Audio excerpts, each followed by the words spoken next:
Welcome back. You're watching The Conversation Chamber, brought to you by the Bermuda Chamber of Commerce. One of the things that we see on a monthly basis coming out is retail sales index. Now, it's normally in a report. It's got a bunch of numbers to it. It talks about the year-over-year changes, volume numbers, value numbers. But what does it all mean? So for the chamber, we've actually been able to graph this to make it visually easy on the eye to understand what's actually happening here. So what we've taken is the retail sales data, put on a 12-month moving average, taken all the way back to 95. So this way we can see numerous events playing out, and you can see how it's all transcribed throughout the history on the data we have. So you can see that during 9/11 US recession in 2001, that it flatlined on the value part and the volume number was coming down.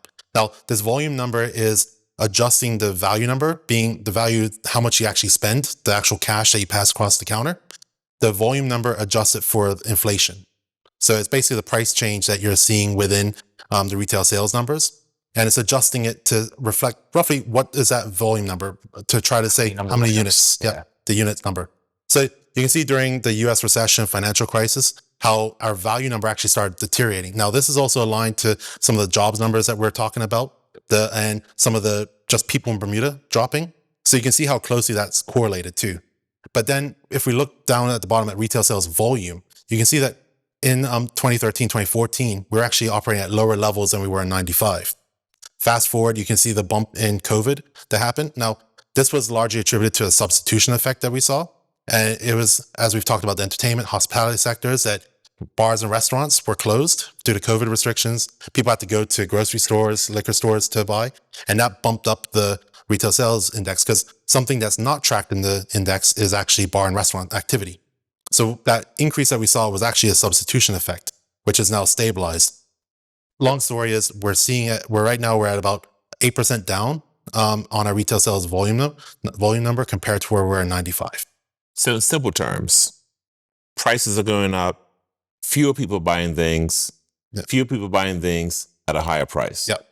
Correct. That's actually not a great thing, because actually what happens is if too few people buy things, then eventually there will be nobody buying anything, even though that red line was still going up. Yep. Nobody would buy anything anymore. Yep, correct. All right. So I wonder how we have to change that. So what do you think the average person feels like about the amount of money that they have to spend? Well, obviously this shows that their money that they're spending isn't going as far, especially in the post-COVID environment. Yeah. You can see that the value number has been increasing rapidly, but the volume number has been dropping. So that's implying that people are spending much more. Now, when we look at it from a standpoint of what does it actually mean to the economy, we're looking at what does jobs look like? Because ultimately this is where the how many jobs are in the economy to first off buy stuff, but then also what's the retail impact from that. So looking at the data, we can see that the volume trend roughly ties to the number of people working in Bermuda. So that's what we're highlighting previously, is that the volume of retail sales is heavily impacted by the number of people in Bermuda, and it's closely tied to what we're actually seeing on the ground. So you said the number of people in Bermuda. What actually is the impact of somebody ordering online and having to come to Bermuda Courier? Yeah, so that's something that we've spent a fair bit of time trying to identify and look into more. So we can see that in the post-COVID environment, well, during COVID and post-COVID, obviously there was a big boom in online shopping and shipping items in. And largely this was also because COVID caused a number of stores to have to either have restrictions in place or they weren't able to open fully. So there wasn't that ability to shop as easily. Sure. So people became easier with online ordering. And we can see from the data movements that we are seeing that there's been a 57% increase since 2018 now on personal imports. That's from couriers, airports, sea shipping, versus a 21% decline on the apparel store's retail sales index. Let me tell you something. Every time I go away, I find myself walking through a grocery store. And why am I going?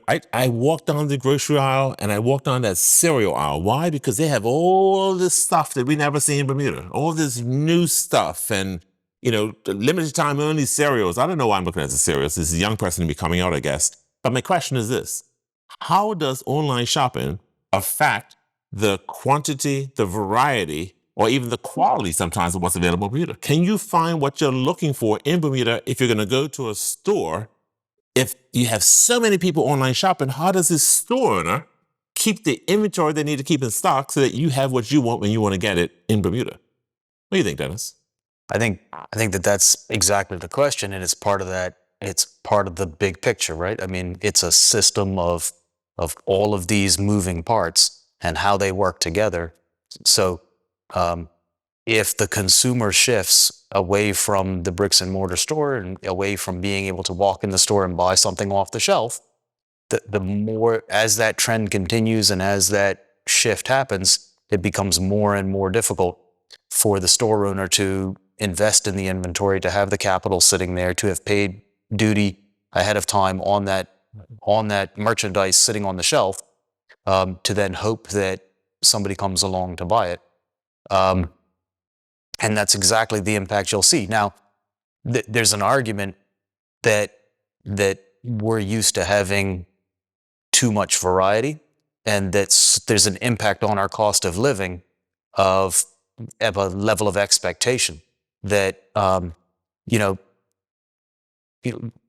could argue that, most shampoos do the same thing, and I would advance that argument regularly, and I get told off for it by those that know more about shampoo than I do. Well, you know more than me. But there's an impact on inventory levels. There's an impact on the cost of the business to hold that inventory that is driven by variety. So if there isn't enough sales to support that, then you're going to see the variety drop. I mean, it's just a necessary thing. Yeah, so then there's going to be a knock-on effect on the number of people in Bermuda that are going to have a job. Because if you're bringing them by courier, nobody needs to be here. That means so you're not going to have the variety that you want necessarily. Or we all, as a community, need to accept that there will be less variety. We have to accept that we may not get the size that we want, or we have to special order it, or there actually might have to be a higher cost. Because if the thing sits on the shelf longer, that means that the person that's selling it, they need to sell 3 in a week, but they're selling 1 in a week. The price has to be a little bit higher. So people keep wondering, why are things so expensive in Bermuda?